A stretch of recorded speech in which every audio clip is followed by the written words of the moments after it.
Singapore is losing its attractiveness as a tourist destination.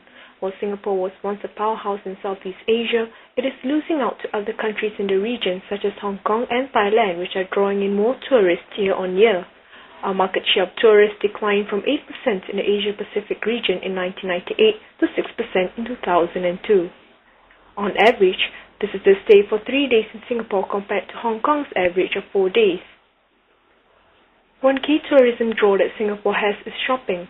However, Hong Kong and Thailand offer the same products at cheaper prices, which makes Singapore less attractive to tourists. Another area in which Singapore is facing a decline in demand is medical tourism. Visitors who used to come to Singapore to undergo surgical operations are now going to other countries such as South Korea where the prices are cheaper. In order to stay competitive, there was a need for Singapore to differentiate itself from other countries and reinvent its brand image to be a more exciting city in order to lure in tourists. There are little alternatives that the government has already considered or has already tried. Although there are several other areas in which Singapore can improve on, there were no other tourism products that had not already been considered that could meet the broad objectives of the integrated resort. The integrated resort could cross-link to other aspects of the industry, such as the art and entertainment scene as well as the theme park segment. By building the integrated resort, the government hopes to reinvent Singapore's image and set it apart from other countries. Recent foreign visitor arrivals here went up 20% year-on-year for the first 4 months of the year. The casinos attract 20,000 to 25,000 visitors on weekdays with more on weekends. It is expected to contribute about 2.5 billion Singapore dollars to the economy in 2010. Universal Studios theme park has attracted 8,000 visitors a day, and hotel occupancy rates are an estimated 70%. Tourism is considered an export. An increase in exports will lead to an increase in national income due to the multiplier process. The multiplier process asserts that an increase in demand will lead to a more than proportionate increase in outcome and employment. The multiplier principle explains that demand creates its own supply. When there is demand, prices will rise. This will cause suppliers to increase production because they are profit motivated. Secondly, the principle is based on the argument that one man's expenditure will be another man's income, which in turn becomes expenditure. This continues until it diminishes because there are leakages after each cycle. The process can be summarized by K equals the change in income over change in aggregate demand. Aggregate demand is made of consumption, investment, government spending, and net exports. When tourist arrivals or their expenditure increases, the aggregate demand increases. Through the multiplier process, national income will then increase. This is shown in the diagram.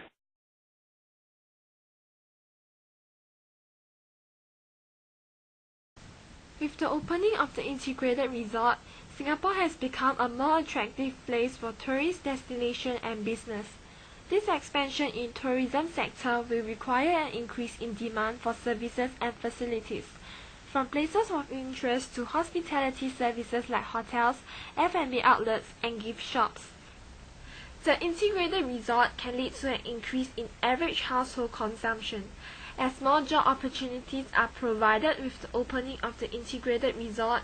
This would greatly reduce the unemployment rate as the labor-intensive integrated resort will require many workers to fill out the jobs that are available. Also, research has shown that share prices soar by 10% as the valuation of travel-related and property stocks appreciate sharply. This indirectly encourages private consumption spending via an increase in financial wealth. According to this figure, the model simulation results indicates that Singapore's economy will be lifted for about 5 years. In a year's time, for example, the level of real GDP would have risen to 0.75% above the baseline. Increase in household income, it provides households with greater purchasing power and thus increase in consumption of normal goods and services. This will cause the demand curve for normal goods to shift to the right. From this graph, you can see that as the demand curve shifts from D1 to D2, it has led to an increase in equilibrium quantity and price. This increase in gross domestic product will increase the purchasing power of local citizens and residents, boosting the local industries. As integrated resorts tends to be labor-intensive, it requires large numbers of staff to service the various facilities and activities on offer to customers and guests. This number can exceed 10,000 direct full-time employees, depending on the wages rates and other factors. The two integrated resorts combined will bring about 50,000 to 16,000 additional jobs throughout the economy when both are fully operational. The increase in employment rates by the two integrated resorts can be seen in year 2009. It is also projected that there will be a spike in recruitment by the two operators in year 2009, particularly in the months leading out to their official openings. $1 resort is poised to give Singapore's tourism sector a boost, but that's not all. Genting Star Cruises wants to give Singapore companies a roll of the dice as well, by awarding between $100 million and $200 million worth of projects to them every year, in areas such as hotel supplies, security, laundry and landscaping services. We have roped-in financial institutions to provide financing support to SMEs interested to provide goods and services to the resort. The financing support will help SMEs to improve their cash flow, enhance their ability to invest in resources and equipment, and allow them access to opportunities presented at the resort. The resort aims to attract 15 million visitors during its first year of operation in 2010 and hopes to break even in 7 years. The Genting Star Cruises Group is also planning to woo more tourists from the region with special cruise packages. Over the next 3 months, Genting will be hiring engineers and contractors to work on the project. It expects the 3-year construction period to create 22,000 jobs and generate nearly $4 billion of value add to the Singapore economy. The integrated resorts would bring about more business opportunities, not only for the tourism sector, but also other sectors. The tourism sector can expect a sharp rise in demand for their facilities and services, from attractions to hospitality services such as hotels, F&B outlets, and even coach services. Firstly, more accommodation would be needed for the increase in the number of tourists brought about by the integrated resort. In addition, the construction of the integrated resorts would also lead to more business opportunities for the construction sector. In 2007, there was a swell in the private commercial construction demand of 122% to 5.1 billion, mostly fueled by Marina Bay Sands Integrated Resort and Resorts World at Sentosa, among other big elements. Secondly, the influx of tourists to the integrated resorts will also bring about the need for increase in air capacity. The opening of Terminal 3 at Changi Airport in 2008 will boost the annual passenger handling capacity to 64 million, almost double the record 35 million passengers handled by the airport last year. Singapore Tourism Board is also collaborating with the Civil Aviation Authority of Singapore and major airlines to find methods to increase air capacity so as to cater to the expected increase in visitors. By increasing the number of weekly flights, more jobs will be generated in the airline sector. Due to the sharp increase in Singapore's economy in 2010, the tax collection for 2011 is likely to increase. In addition, the integrated resorts also contributed to the increase in tax collections. Personal income tax, corporate tax, and betting taxes are some of the taxes that integrated resorts contributes to Singapore's economy. Firstly, personal income tax can be generated through employment in the integrated resorts. As more people are being employed in the integrated resorts, more people will have to pay taxes, and more taxes can be generated. Corporate taxes contributed by integrated resorts can also cushion the tax collection in the event of economy slowdown. As the integrated resorts contains casinos, betting taxes can also increase due to the increase of people betting in Singapore. Hence, in conclusion, the integrated resort would contribute a significant amount of government revenue to Singapore's economy. Due to the opening of Singapore's two multi-billion-dollar IRs and casinos, together with the subsequent rebound in the manufacturing and financial sectors this year, Singapore's economic expansion has fueled inflation. Inflation refers to the general rise in prices measured against the standard level of purchasing power, also known as general price level. With more Singapore citizens and tourists attracted to the IRs, a chain reaction will start, known as the multiplier effect. Firstly, there will be more business opportunities for the construction sector to initiate housing developments or hotels for accommodation. In addition, more jobs will be made available, not only from the IRs, but also due to the growth in the airline sector to deal with the increased influx in tourists.